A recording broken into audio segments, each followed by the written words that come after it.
so excited to introduce my new series. This is episode 1 of Here for Your Hair. And I want to talk about a really touchy subject as far as hair growth and starting anew, which is the big chop. And more importantly, a T.W.A. Now, some people might not know what a T.W.A. stands for, or T.W.A. I kept seeing the word T.W.A. everywhere, and I'm like, what does this mean? I don't understand. And when I finally found out it meant teeny weeny afro, I was in tears. So that's what we're talking about today. It is kind of a difficult thing to get through.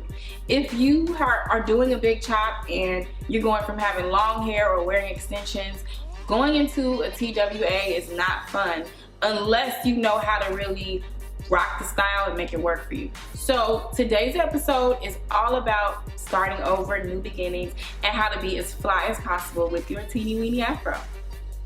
Alright, so I'm going to take you into the salon, and I basically want to give you the 5 tips to making your T.W.A. successful. So those are color, cut, texture, moisture, and drying. Now, I know what you're thinking. Why would I put color on my hair and damage my hair if I'm starting over again? I get it. But listen, if you have this much hair on your head and you just don't feel that cute, it's okay to sacrifice a little bit of integrity for your look, okay? Because you're not going to be putting heat on your hair. You're going heat free, so your hair won't be as damaged, nowhere near as damaged as if you had a relaxer or be restraining it every day, blow drying it every day. So brush a little color on there, whether it's jet black, whether you frost the tips of your curls, whether you go all over blonde. Hey, I don't care what you do, but I'm telling you, this is gonna help you feel more confident about your teeny weeny afro, and it's gonna give you that edge, and people are gonna look like, hey, that's cute, I'm inspired. So think about it. So as you can see with my model, she had blonde hair, so we decided to tone her using my favorite toners, the Redken and a Shimmering Lights conditioner. And what that does is it takes away the yellow tone. If you're gonna go blonde, you don't wanna walk around looking like a light bulb head, okay? You want it to be more natural. Take out the yellow and the orange tones of the hair, because it's gonna make a huge difference on how it falls against your skin. Now, a cut is very, very important. I made the mistake of just taking my hair and cutting it even all over. And when I started to style my hair, I didn't necessarily love the shape. I should have done a little bit of a taper around my edges, or I should have got a part put in there, something to give it some more detail when it was at its shortest length, because I really did not feel comfortable with my hair even all over. So if you are going to start from scratch, keep a little bit of length up top and then take it down a little shorter around the sides and back. It really helps shape around the face, and it doesn't have to be hard and masculine, but it will give you some edge. So with my model, she had a lot more contrast from the sides of her hair to the top. And all we did with her was just kind of clean up the sides. She had a little bit of an in-between stage.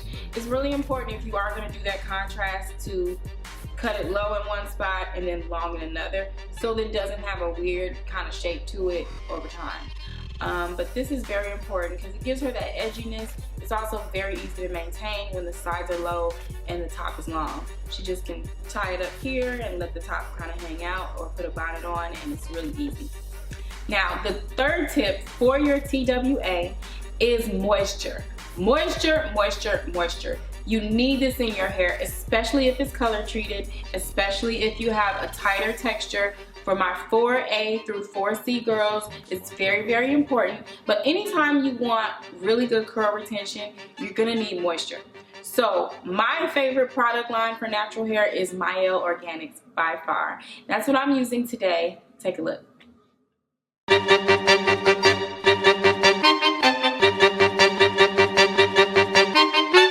This is MIelle Production.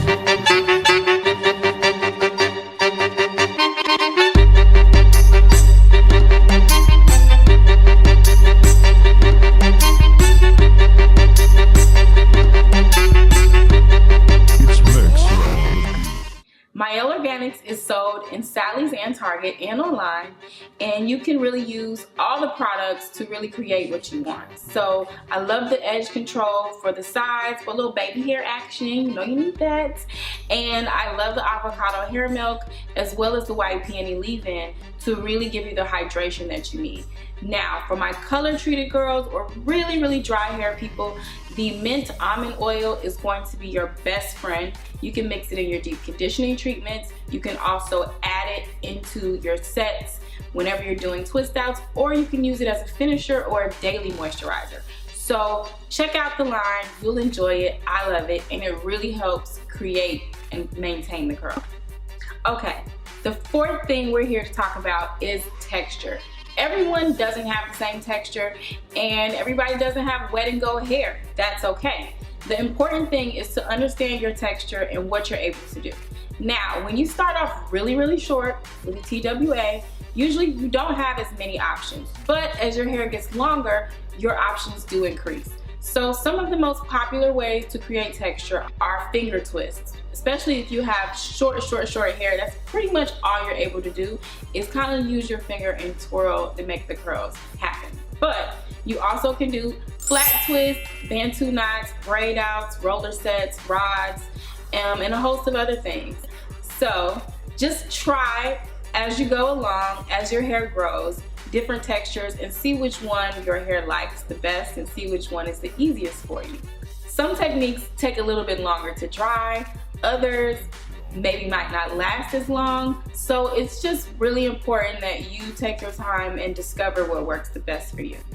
So on my model, we're going to do flat twists today, and I decided to make them go forward instead of going backwards. Let's take a look.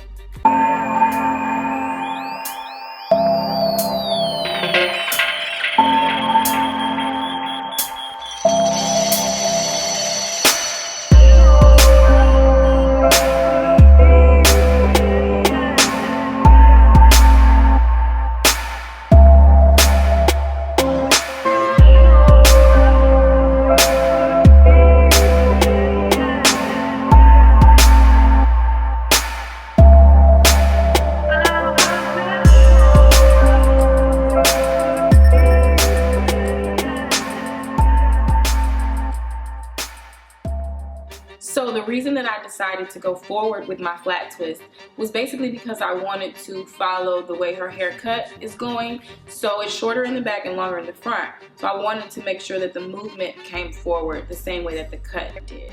All right, now the fifth thing I want to talk about is drying.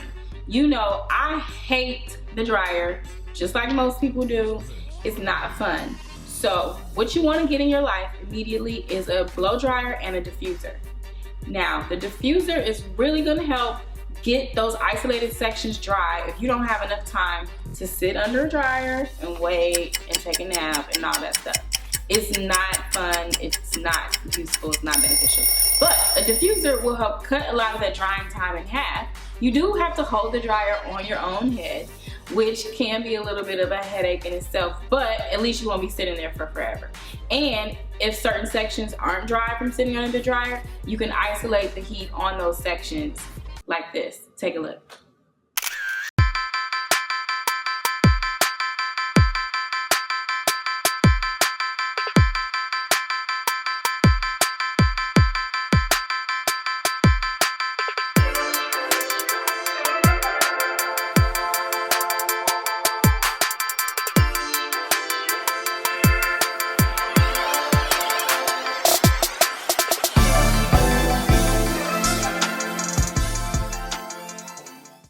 Boom! So there you have it. Those are my 5 tips for a successful T.W.A. I know it can be difficult, so I wanted to give you those little tidbits of info just to make it a little easier. But the one thing you definitely need to remember is confidence is going to be your best accessory. So thanks so much for watching the very first episode of Here for Your Hair. I'm Angela, and make sure you follow me at Angelacstyles on all of my social platforms. Thanks again. I'll see you soon.